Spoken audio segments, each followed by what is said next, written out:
15 seconds. Guidance is internal. 12, 11, 10, 9. Ignition sequence start. 6.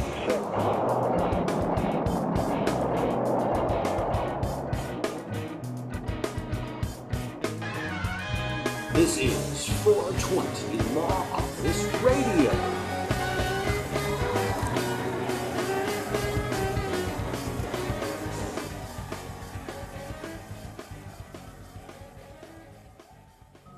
Alrighty then, it's a pleasure to welcome you to 420 Law Office Radio here on the YouTube channel and on the website. This is Stuart Richland. I've been a lawyer for about 25 years, representing medical marijuana patients and their organizations, etc., for about 6 years of my practice, and it's been quite an interesting experience. The people who are sick certainly have a right to access the medicine that their doctors recommend. State law agrees, but federal law does not. And that has created a fascinating conflict and a very difficult situation for many patients. Those of you who are old friends to the show, I welcome you. New friends, check out some of the archives and poke around on the website, 420LawOffice.com. We're going to share some clips together and some ideas. The purposes of the show is to keep you updated and also to get your wheels spinning. But this show should not substitute for your own relationship with your own licensed professionals, including your own lawyer, doctor, and financial professionals. All right, let's get into some clips and some commentary. Heard the saying, an apple a day keeps the doctor away. Now, one doctor recommends that same portion for pot. It certainly got our attention. We sent Sabrina Rodriguez out to see if this doc is for real and what he says the health benefits are of taking a daily dose. We all know the saying about apples and your health, but one former heart surgeon is saying ditch the apples and turn to marijuana. It's near impossible to come back from many strokes. For years, the hands of Dr. Dave Allen operated on the hearts of patients. He also knows a thing or two about strokes, like even if you survive one. Represent a real social problem and a financial problem.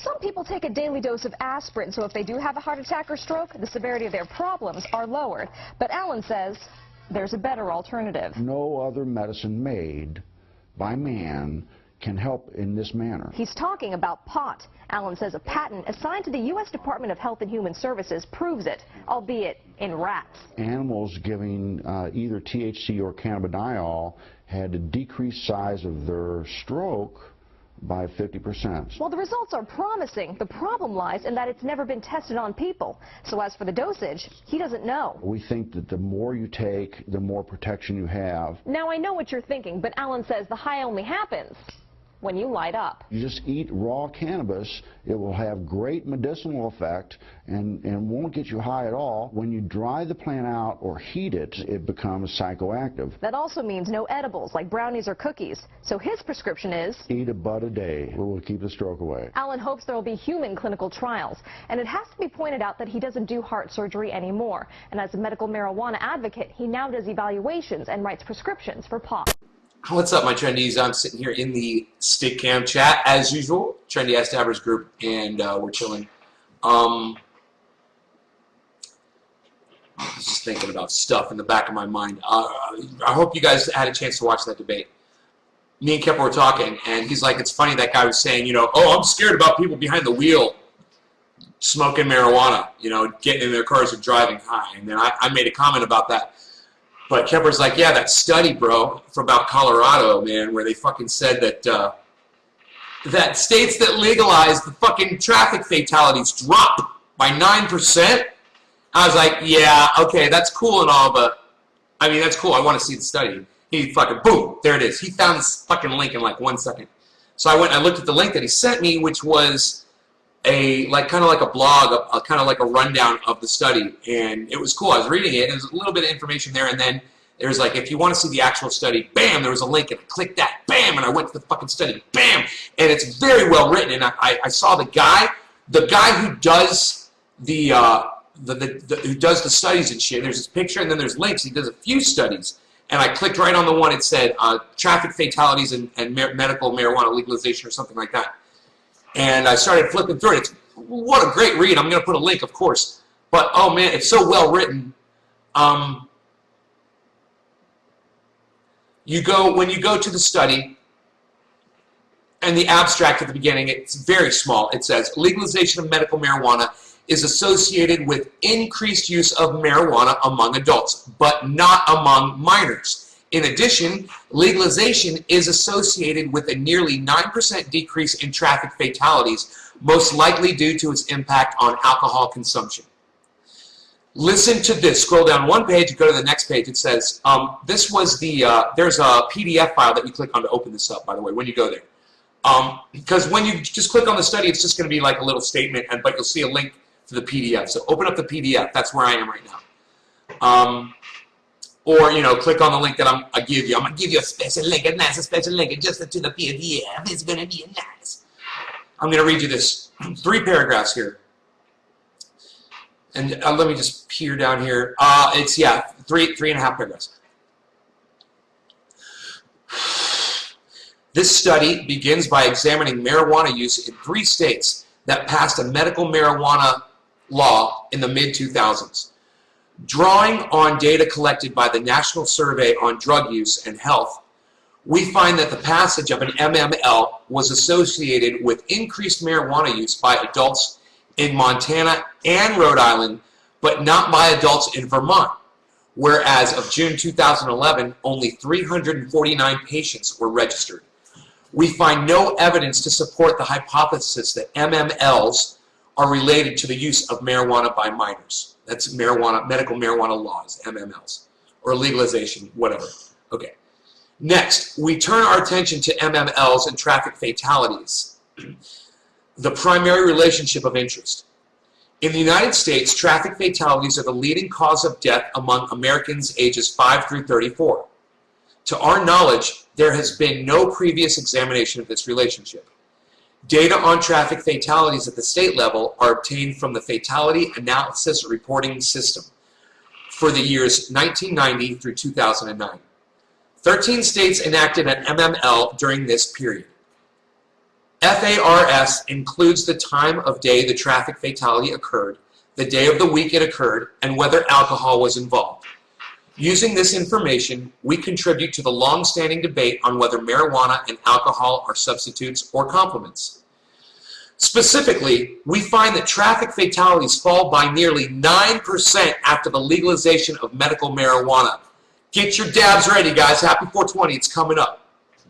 However, the effect of MMLs on traffic fatalities involving alcohol appears to be larger and is estimated with more precision than the effect of MMLs on traffic fatalities that did not involve alcohol.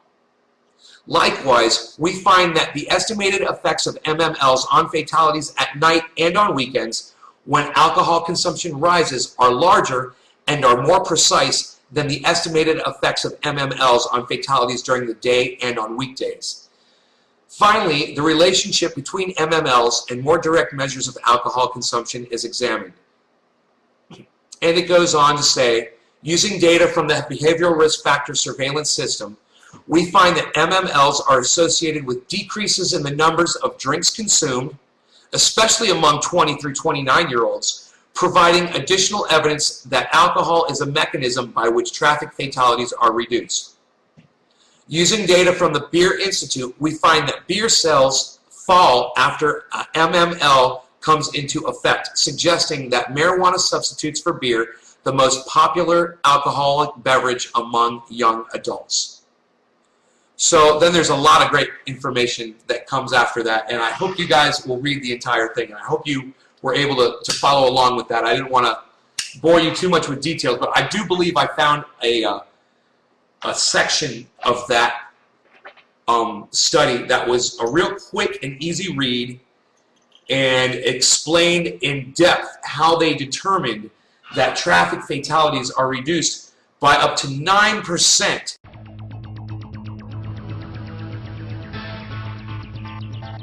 This is Countdown to Economic Collapse, March 25th, 2012. I'm David John Sponheim, running for president under America's Third Party.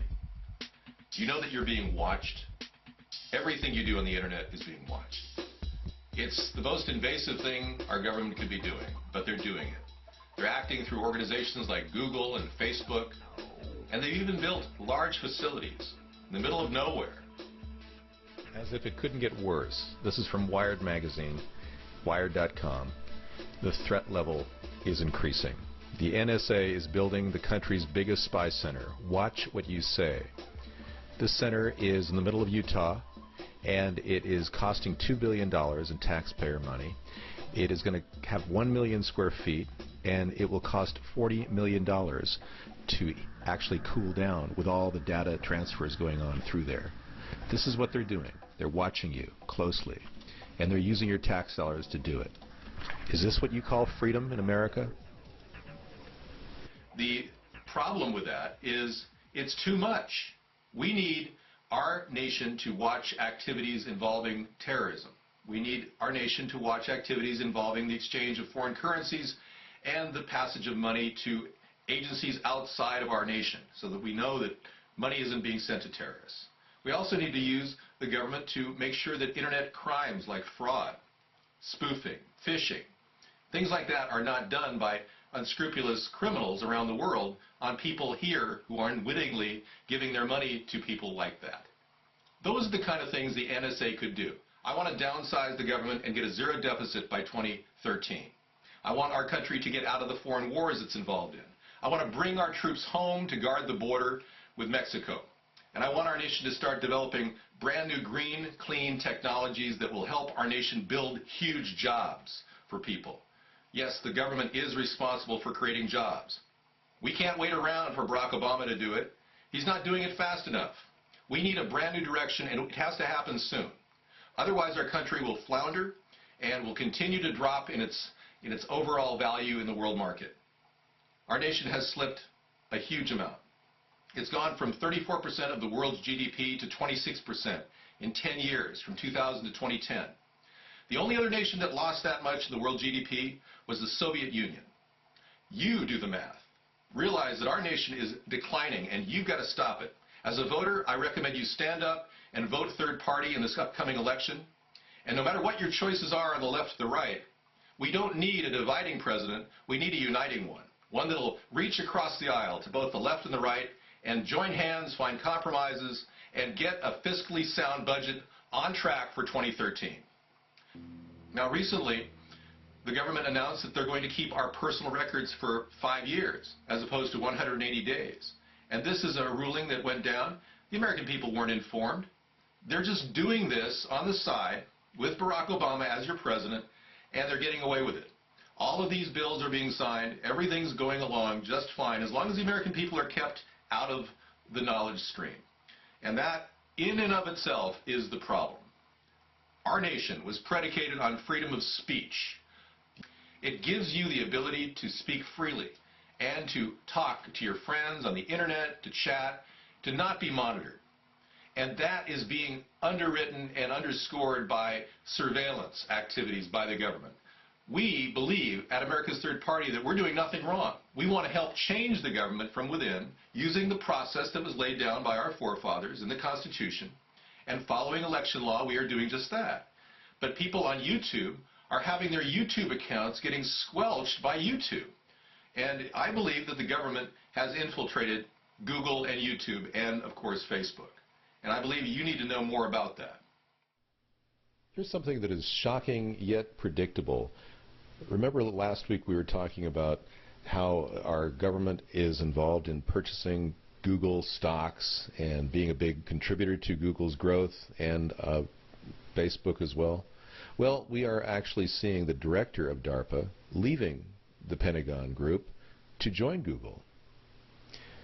DARPA Director Regina Dugan is leaving to join Google, and it shows there may be conflicts of interest in some of the work that she's contracted out. Her organization called Red X Defense, which she's a major stockholder in, has been receiving countless contracts with the government, and she still partially owns this company that she co-founded. This raises questions of conflict of interest. Now, there's other issues that are equally disturbing. The government has been working with Google since 2007 when Barack Obama addressed it. And these links are very, very interesting. Apparently, Google has a federally focused sales force marketing its search appliances and apps to the government. They've sold millions of dollars worth of gear to the NSA, secretive eavesdroppers, and to the National Geospatial Intelligence Agency's satellite watchmen. Now, that's disturbing, the watching and eavesdropping on the American people. But what's more disturbing is certain software that they've purchased, like Keyhole. The mapping firm Keyhole was backed by In-Q-Tel, the investment arm of the CIA, and Google bought Keyhole in 2004 and created Google Earth. But it's also, around the same time, the investment arms of Google and the CIA both put cash into Recorded Future, a company that monitors social media in real time and tries to use that information to predict upcoming events. Sound a little like Big Brother? Yeah. Okay, more examples of how Google is using YouTube and working with the government to censor various people. Now, this is about a guy named John Corbett who went viral with his videos talking about the TSA scanning devices that they use at the airport, and he's claiming that the YouTube censored his videos. Now, he's taking it all the way to the Supreme Court, and they're going to be talking about that coming up. But that's not the only example.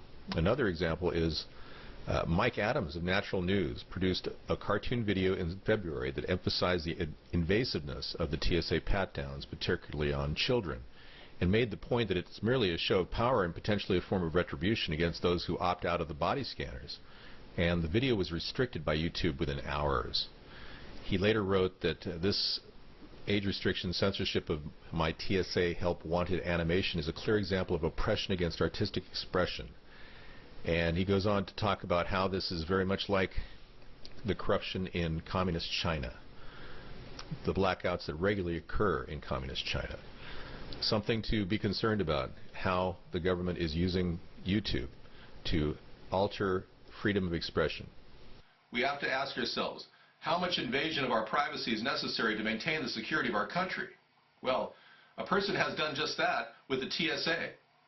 And they have found that the TSA's rapid scan devices are ineffective, that they're being used in a way that hasn't really been effective from the very beginning.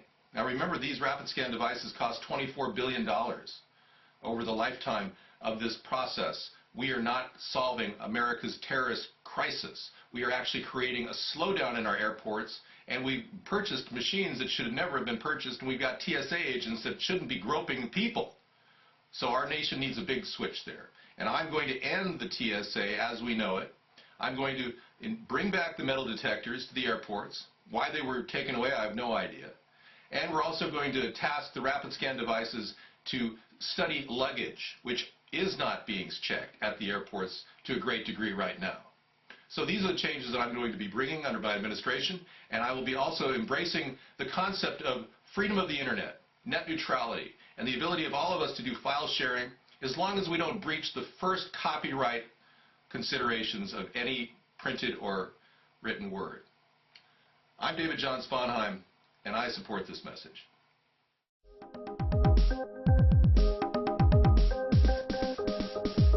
ATP, you and me.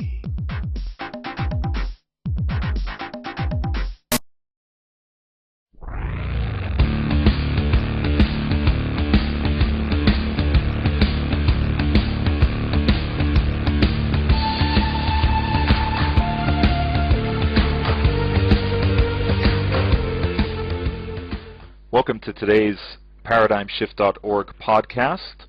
We're joined by the publisher of the Trends Journal, Mr. Gerald Celente. Gerald, a pleasure to have you with us. Thanks for having me, Carl. So, Gerald, wanted to start out by talking a little bit about the revelations that came out today with Greg Smith's publicly produced resignation letter from Goldman Sachs, where he came out and described his former employer in certainly less than positive light. What do you think that shows to the public exactly how these financial institutions are operated and how they view their clients? I mean, the whole thing is a joke. I mean, we've been saying this for how many years? When are people? How much more information do people need? You know, one guy comes out and says what everybody's been saying already, you know, since this whole financial collapse began in 2008, and all of a sudden it's news. It's a joke. You know, it's another example of how much more information do you need to know that you're getting screwed. That's all it is. And it'll go away and people will forget again, and nothing will happen. Just like with the MF Global scandal. A guy like John Corzine, he goes in front of Congress and says he can't find $1.6 billion. And they still call him the Honorable John Corzine. You know, so it's nothing. It's just another piece of yesterday's news. Now, of course, speaking of MF Global, you had some first-hand experience there. What do you make of the news that's come out recently that a little over a week before MF Global came out and declared themselves insolvent, $165 million were transferred from their segregated accounts to J.P. Morgan Chase? The whole thing is a criminal operation. They just also gave the hangovers, the COO, the CFO, and the general counsel big bonuses for staying on and helping to tidy things up. I mean, the whole game is rigged. How much more information do people need to see how they're getting screwed by their politicians who are, you know, in bed with the money changers? And that's all these guys are. Let's call them by their real name. They're money changers. Remember, the only time that Christ becomes violent is when he picks up a whip to drive the money changers out of the temple. So, you know, it went from money changers to loan sharks. Now we'll call them bankers and hedge fund directors.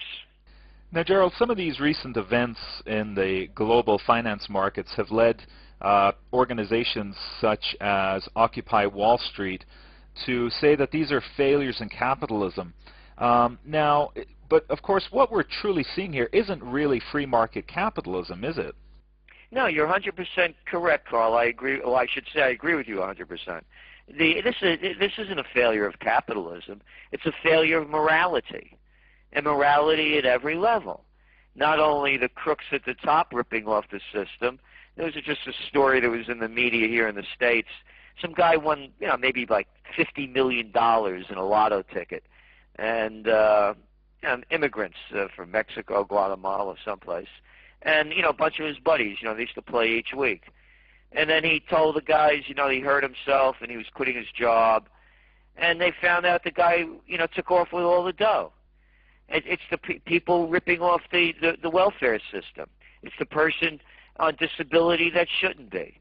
It's immoral it's fighting immoral wars, and no one speaking out against it. So to me, it's a morality issue.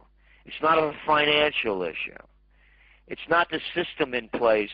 It's the systemic, to me, lack of morality that's rampant in society. Well, yes, absolutely. And of course, as soon as we heard about the whole idea of too big to fail, I mean, surely that should have been a red alert for anybody that, hey, these guys aren't too concerned about free market capitalism. What is the whole idea of too big to fail?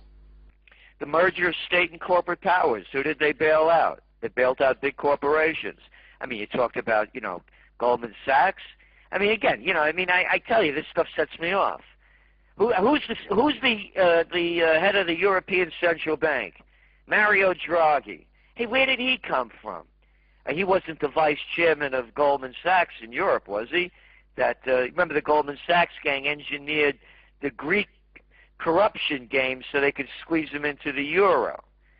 Oh yeah, that Mario Draghi. And who's the head of Italy over there? The technocrat. Technocrat? You know, technocrat. He's a banker. His name is Mario Three-Card Monti. What was he? Oh, he's an international advisor to Goldman Sachs. And you mentioned too big to fail? Who started the too big to fail? Oh, that was Henry Frankenstein Paulson, the former CEO of Goldman Sachs and U.S. Treasury Secretary under Bush, that made up all this BS. Oh, and who's the guy that's the finance minister of Canada? It couldn't be a Goldman Sachs guy, could it? When are people going to wake up? Hello, my name is Stuart Richland, and I've been an attorney for about 25 years, focusing on the rights of medical marijuana patients for about 5 years. If our office can be of assistance with reference to any situation you have, please give us a call at 888-420-LAW-1. That's 888-420-LAW-1. Are you making any of the following mistakes with reference to medical marijuana law? Are you unaware of federal law and the strict prohibition against growing, selling? Are you aware of state law and the requirements with reference to nonprofit, etc.? And are you in compliance with your local municipality and county rules? You may need a compliance check. You may need an expert witness. I've been qualified in court to testify with reference to the corporate structures on medical marijuana. If you need any of the services that I've described, or if you'd like to confront your city in litigation, as we've done with the Los Angeles litigation, in which my office is one of the proud, successful plaintiffs' lawyers that obtained an injunction against the City of Los Angeles marijuana ordinance, please give us a call so we can be of service. Thanks for listening, and take good care. This isn't capitalism, it's fascism. Capisce? The merger of state and corporate powers. The people have become slaves to the money changers. They're in control. They'll take you to war. They'll rob you blind. They'll spit on you and grind you up. They could care less because they're money junkies. And junkies have no bounds or boundaries. They'll screw their mother, and they'll screw you too. Now, you mentioned Greece and Italy there. Of course, those are two examples where democratically elected governments have effectively been overthrown and replaced with, as you mentioned, the technocrats. Now, this is the sort of thing that maybe we would associate historically with banana republics and things like that. So is it a worrying sign to see this happening in Western European nations? It's a bit, they're all banana republics. What self-respecting adult would look up to your guy? All these tough-talking guys. And again, Sarkozy, Merkel, Bush, Obama, Cameron. There's a great shot of Cameron. He just left the States over here at a basketball game with a hot dog in his mouth. I like to shove the hot dog all the way down his mouth. Because this little jerk, and like the rest of them, let's bomb Libya. Let's go invade Syria. You know, they are banana republics. We don't have a democratic process. It's controlled by a mafia. Oh, they have names. Democrats, Republicans, Socialists. They have names for the mafia parties. That's all these are. These are crime families. The only organization that I see that works to any effectiveness at all, and you guys, over in Ireland, of course, you're having a referendum on the EU issue. And it's Switzerland. Direct democracy. Let the people vote. Who are these little assholes telling us how to run our lives? And people look up to them and bow down? And they clap and they applaud like little children? I was driving around last week. Beautiful Sunday. I had the top down on my car. And I went by an old cemetery, and it intrigued me. All the flags, all the tombstones are very thin, and they were all bent around. And I was with a friend, and I said to her, after looking at it, I said, most adults are like little children. They don't think they're ever going to die, and they obey authority. Authority. Authority of what? Authority of sucking up, bowing down, and screwing you anytime you can, and you call yourself a politician, because that's the job that you have. There's no democratically elected governments. It's a rigged game. The only people they represent are the powerful and the people with the most amount of money that pay them off.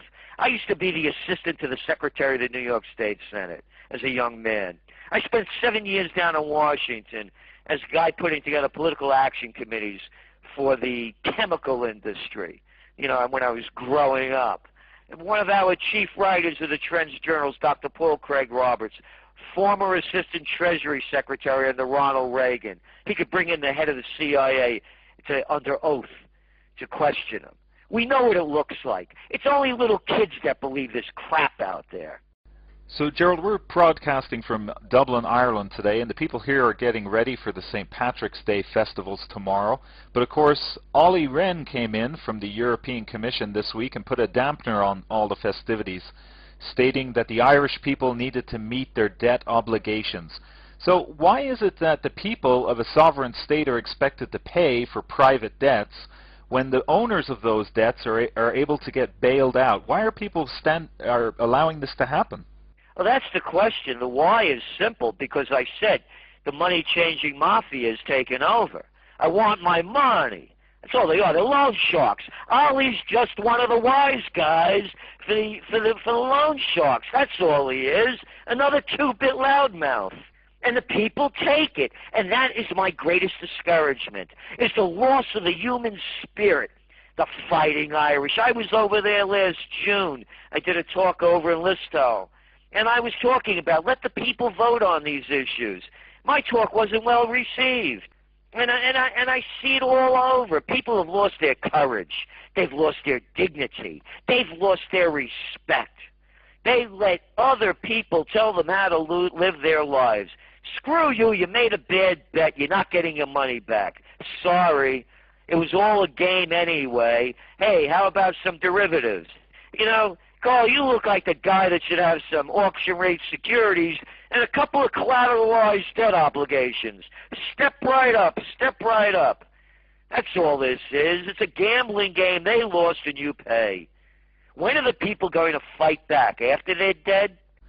Now, of course, in the United States, with the previous election, we're almost 4 years into the term of President Barack Obama, and there was a lot of hope and hype when President Obama was elected, but it really turns out like not a whole lot has changed since the last guy. Again, if you read our Trends Journal when the elections were going on in 2008, you know, we said exactly what it was and who he is. Again, I used to run political campaigns in Westchester County out of graduate school back in the 1970s. Westchester, by the way, is the richest county in the United States, and I mentioned I worked in the Senate. It was my worst job ever, watching grown men grovel all day to suck their way up to the top. That's all these guys are. They're a member of a mafia. You know, and that's what, you don't remember the guys in high school and college, the guys and gals that wanted to be class president and head of the student council, the suck-ups, the brown-noses, the glad-handers, the insincere, and the overly ambitious. Well, here you are. That's who Obama and the rest of them are. These are the people you couldn't stand in high school and college, and now they're telling you how to tie your shoes, and people are applauding for them. He's a fraud. He's a member of the mafia, and they call themselves the Democrats and the Republicans. And what really discourages me is that people that should know better keep arguing about how wonderful he is. Oh, I like Obama, especially the women say it. And what do you mean you like Obama? You like that he had that troop surge over there in Afghanistan, sent 100,000 troops there, and then this poor guy over here that lost his mind and killed all those people. We're going to have an investigation to look to the bottom of this. An investigation? Why don't you look at why you started this war and sent all those troops into a sovereign country? Oh, and how about Obama signing the National Defense Authorization Act? Oh, nobody knows about that one. He did it on New Year's Eve when no one was paying attention. Oh, that makes me a belligerent of the state. The military could come and take me, and you never hear from me again. They could blow my brains out or send me to one of their favorite foreign countries to get tortured. Rendition, he also pushed that one forward. He's also responsible with the Federal Reserve for pumping trillions of dollars into the banking system to bail out their buddies. Oh, Obama's just wonderful. Day one, when he got into office, I'm going to close Guantanamo Bay. Oh, yeah? You are? Yeah. Still there. Everything this guy said he backtracked on. And the people will not believe it. They refuse to. As I said, to me, my greatest sadness is the loss of the human spirit and how people can live their lives like this, being ruled by others and running them into the ground and accepting it.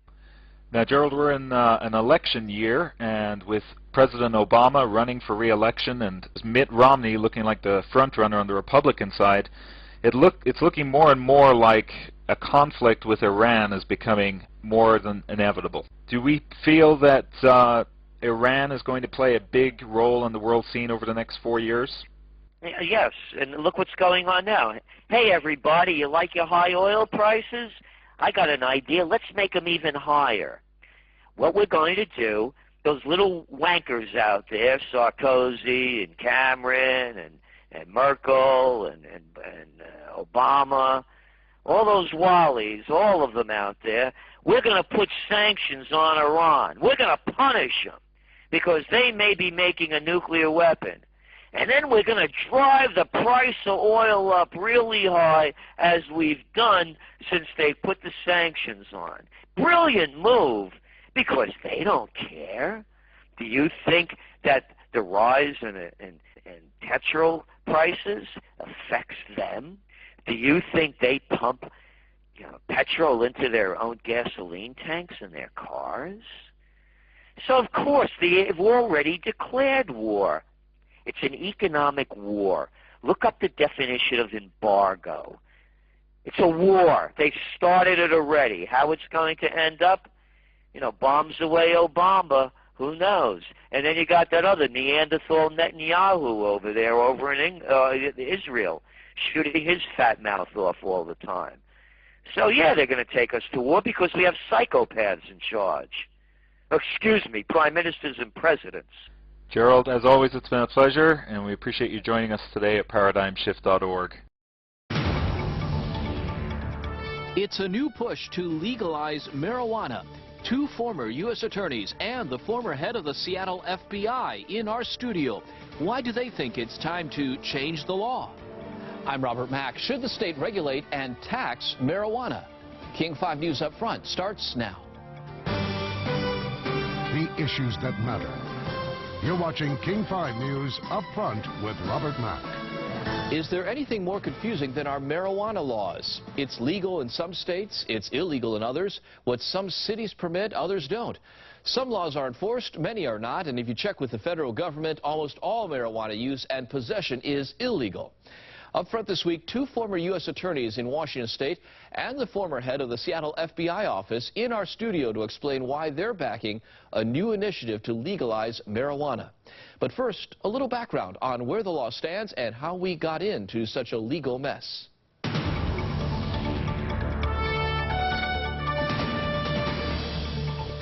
You may have seen the pictures. Federal law enforcement agencies carrying out more than a dozen raids on marijuana dispensaries. This one just a few blocks from the state capitol. Absolutely ridiculous. It's absolutely ridiculous. We need to move past this. It's just the latest sign of the collision course between the state of Washington and the federal government over marijuana, a clash that really started to form more than a decade ago. I wish people could just spend a day in my body and then they'd be saying, give her what she needs. It was 1998 when Washington state voters passed an initiative legalizing marijuana for medicinal use. But it wasn't that simple. Under this initiative, someone would still have to commit a felony offense to supply a victim of cancer with marijuana. As the King County prosecutor pointed out back then, marijuana was still illegal under federal law. Confusion followed.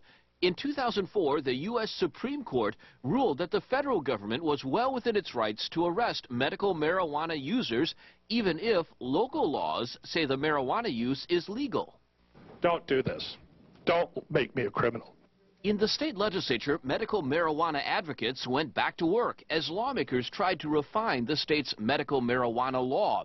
So many questions. Who grows it? Who sells it? How much is really needed for medicinal purposes? I smoke a quarter ounce a day. That doesn't count what I put on my skin, the capsules I take, the tea I drink, the medicated foods I eat. Meanwhile, in 2009, President Obama fulfilled a campaign promise. While he didn't change federal marijuana laws, he ordered that in about a dozen states where medical marijuana was legal, federal authorities would no longer target sellers and users. But the Obama administration stopped short of embracing the word legalization. I will be active in the legislature next session Back in Seattle, City Attorney Pete Holmes campaigned on changing the marijuana laws, and one of the first things he did when he took office was to stop prosecuting cases of marijuana possession of 40 grams or less. That's about an ounce of pot. All the confusion ended up again this year on the doorstep of the state legislature. Lawmakers tried to pass a bill to clear up the mess by actually licensing growers and dispensaries. That law, though, was vetoed by Governor Christine Gregoire, who says she was warned by federal attorneys that if state employees got involved in regulating marijuana, they'd actually be violating federal law. When we took an oath of office, we agreed to uphold the laws of the state of Washington and the laws of this country. I can't sit here and make something legal in Washington state that is illegal in this country. Gregoire's veto left marijuana dispensaries in legal limbo. That's when the city of Seattle jumped in, passing local laws to regulate marijuana shops as it would any other business. So we're just going to do our best to try to keep people safe here in the city of Seattle and allow for the appropriate use of medical marijuana. But again, more conflict, bringing us back to the marijuana raids in King, Pierce, and Thurston counties. The federal government stepping in, going after people who it says are going too far, distributing marijuana to people without legitimate medical needs.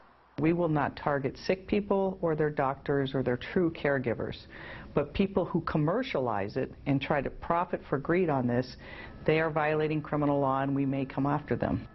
Which brings us to the issue at hand, a new initiative to legalize marijuana, not just for medicinal purposes, but for the general public. Here are details on Initiative 502. Marijuana possession would be legalized for people 21 and over. The initiative puts a limit at 1 ounce of dried bud, or 16 ounces of marijuana-infused food, or 72 ounces of marijuana-infused liquid. The State Liquor Control Board would get involved in licensing producers, processors, and retail stores. Marijuana would be taxed by the state. Supporters estimate that would raise about $215 million a year. And drunk driving laws would be extended to include driving under the influence of marijuana. This proposal is an initiative to the legislature, meaning lawmakers could either pass it or it goes to voters next November. What makes this initiative unusual is that it's backed by several well-known people who have served in federal law enforcement, including former U.S. Attorney John McKay, who served under President Bush, former U.S. Attorney Kate Flommer, who served under President Clinton, and Charlie Mandigo, former special agent in charge of the Seattle FBI office. Good of all of you to join us. Ms. Flommer, could I just begin with you? I'm curious when you reached your position on legalizing marijuana. Was it during your time as U.S. Attorney or sometime afterward? I would say it's a policy position that has become obvious to me over 35 years in working in criminal law enforcement and criminal law defense. Any doubts while you were serving as U.S. Attorney? Oh, absolutely, that as a policy issue, but not as to enforcing the law, which are two different issues. Well, you raise an interesting point. Mr. McKay, when you were U.S. Attorney, you prosecuted some marijuana cases, the high-profile case of Mark Emery, who had built an empire selling seeds. I believe Mr. Emery is serving a 5-year prison term. I'm curious, first of all, do you have any regrets about prosecuting cases like that one? And secondly, did you have doubts while you were U.S. Attorney about the laws on marijuana? Certainly, as U.S. Attorney and someone who has been involved in the law as a practitioner, as a professor, I've had doubts about the policy. I agree with Kate. As United States Attorney, as a federal prosecutor, it was our job to enforce the law. And there's no fundamental right to smoke marijuana. It's, in my judgment, a very bad policy and a dangerous policy because it is spinning off profits being used by international drug cartels to kill people. But no regrets on that particular case or any others that you prosecuted? No, none on Mr. Emery. I've made that clear publicly. What he did in making marijuana seeds available to every American with $5, whether you were 14 or 25 or 35, made no difference to him, and I think he got what he deserved, frankly. But you had doubts about the law while you were in office? Absolutely. I think the law is a bad policy, and I agree with Kate. That's an important distinction to make. We enforce the law, and we would keep our views about the policy to ourselves. But we're no longer in office, and I think it's important for us to speak out and point up the failure of marijuana prohibition. Mr. Mandigo, I was interested. You said that you do not support or condone the use of marijuana, and yet you support this initiative. I think this initiative is very important because it allows an opportunity to get the organized crime, the drug cartels out of the drug business that it's been enormously destructive for all the proceeds and profits that the cartels have earned in going back into foreign countries and the violence that it has caused. It's estimated over the past 3 years that over 40,000 people have been killed in Mexico directly related to the drug trade. And the primary profit of drug trade is marijuana. And this is an opportunity to stop this flow of funds into criminal elements. Well, you certainly have raised some interesting points, and I think our discussion has just gotten started. So it's very unusual to have the three of you here at the same table talking about this issue. We will continue our discussion in just a moment. Could Washington State make millions of dollars every year taxing marijuana? Gil Kurlikowski, former police chief of Seattle, now the Obama administration's drug czar, talked with King 5's Gene Anderson about the federal government's stand on marijuana. Well, my position, the position of the Obama administration, is that we oppose legalizing drugs, and there are just a host of reasons why. Why? Well, for instance, people think that it will raise tax revenue. The taxes in alcohol, for example, don't begin to cover the costs in social and criminal justice costs. Is marijuana addictive? Marijuana can be, dependence can be developed. There are a number of studies, and right here our own experience in the state of Washington is that people picking up the phone, calling, saying, I need help with a drug problem, it's over marijuana. But we also know, by the way, that legalization of marijuana would increase usage. Therefore, you're only going to have greater issues. That's Gil Kurlikowski making the point that taxing marijuana wouldn't begin to cover the costs to society. We continue with three former law enforcement officials supporting an initiative to legalize marijuana. Ms. Palmer, can you pick up on Mr. Kurlikowski's point? He says that we're kidding ourselves to believe that taxing marijuana will cover the costs. Hopefully, both the taxes and the redirection of law enforcement into prevention and treatment will make a huge difference. That is what is systematically undercovered now. I mean, do you agree with the point that he makes that, for instance, alcohol, the taxes we get from alcohol don't begin to cover the cost to society of liquor? Well, that argument, of course, can be turned right around, that we put up with regulation of alcohol because it's simply unrealistic and it skews our entire law enforcement, our entire foreign policy, as we saw in national prohibition, to try to criminalize and prohibit the use of alcohol. Some of the opponents to your initiative are actually in favor of legalizing marijuana. They're just opposed to your initiative.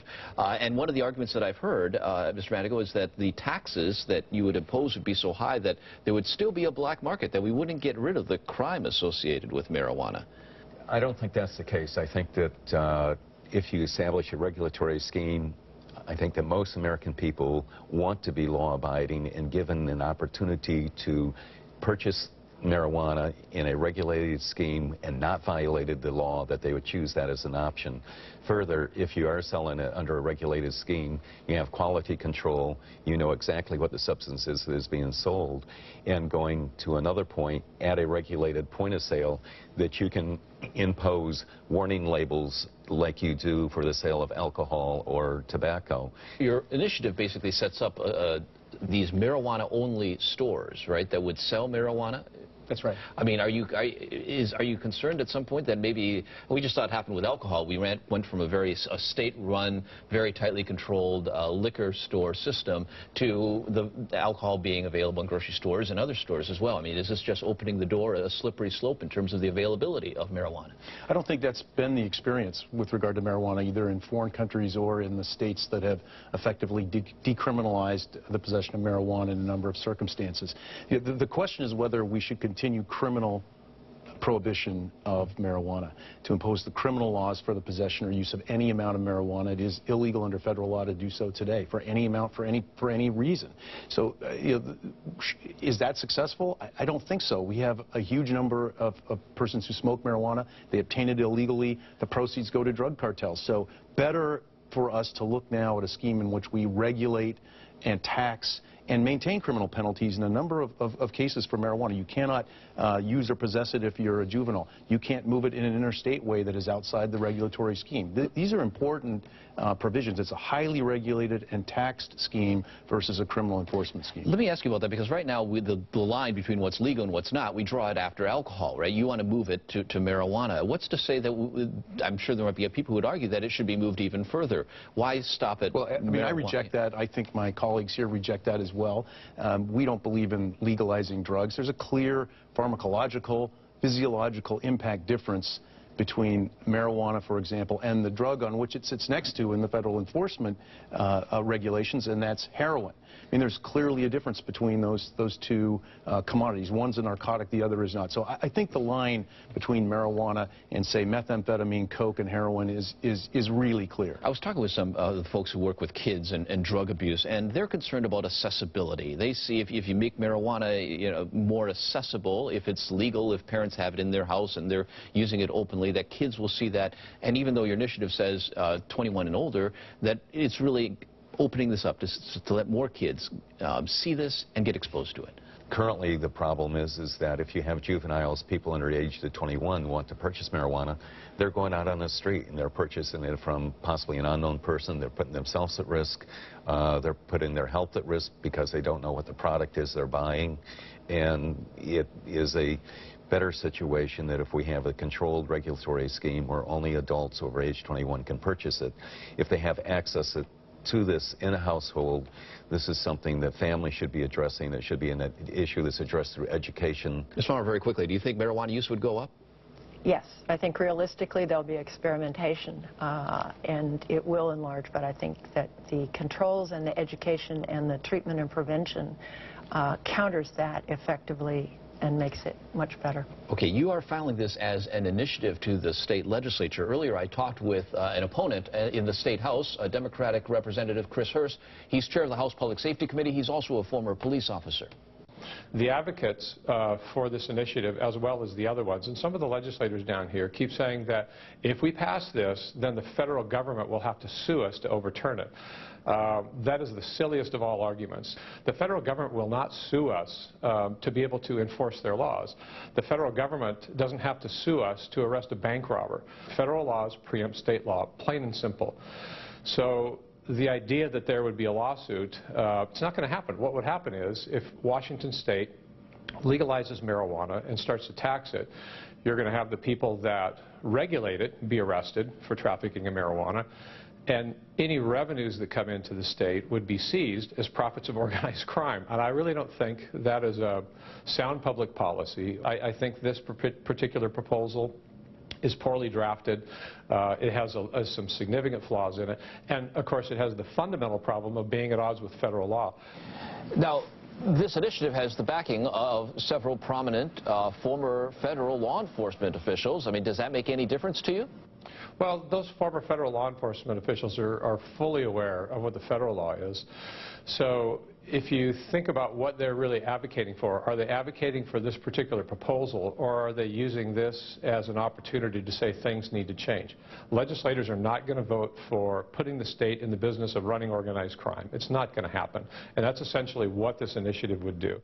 Mr. McKay, do you want to pick up that point here? Are we setting up a conflict between our state and the federal government, and why would we want to do that? We already have a conflict between the state and the federal government. It is simultaneously legal and illegal for certain persons to smoke pot in the state of Washington. If you're holding a prescription and you're complying with state law, the average citizen has the view that they are in compliance with the law. They're not violating the criminal laws. But the truth is, if you run into a DEA agent or an ICE agent or any federal agent who has the authority to arrest for drugs, that person could be under arrest. I would suggest that's a failure in government right now. We don't need to go any further than that. So in terms of a conflict between federal and state law, I think it's really important to begin the conversation about changing our federal policy to conform with what the reality is. And we need to get there. From your position, sitting in the Seattle FBI office, do you envision the FBI coming down hard on Washington State? During my tenure in the FBI, and I would include my whole entire career, that I never investigated or authorized investigation for possession of less than 1 ounce of marijuana. it would not a priority and is not something that we would pursue, that what I think is important on I-502 is to get this on the table as a policy discussion as to what should be the laws and regulations in this country regarding the use of marijuana. In the medical marijuana debate, Governor Gregoire this year vetoed legislation to, in a sense, regulate the marijuana industry because she was worried that the federal government would come after state workers who were trying to regulate marijuana. Under this initiative, you have the State Liquor Control Board involved in regulating all facets of marijuana. I mean, can we expect the federal government to come after state workers if I-502 were to pass? The noble experiment of federalism is alive and well in 16 states that have legalized marijuana to some extent. And there is no such preemption argument. There is no such statewide organized crime allegation going on. I don't see it. Even in the federal sweep recently of dispensaries, the search warrants and the position of the U.S. government has been that they are in violation of state law as well as federal law. John McKay, Kate Flommer, Charlie Mandigal, thank you all for joining us. Thank you. We appreciate it. We continue our discussion on our Facebook page. Tell us what you think. Facebook.com/MacUpfront. We'll be right back. Well, thanks for joining me. Our program is copyright 2012, Stuart Richland, all rights reserved, and no claim with reference to copyright is made as to those clips that have been borrowed from the internet under the fair use provisions of the Copyright Act. Our music is copyright The Ridiculites 2011, all rights reserved, used with permission.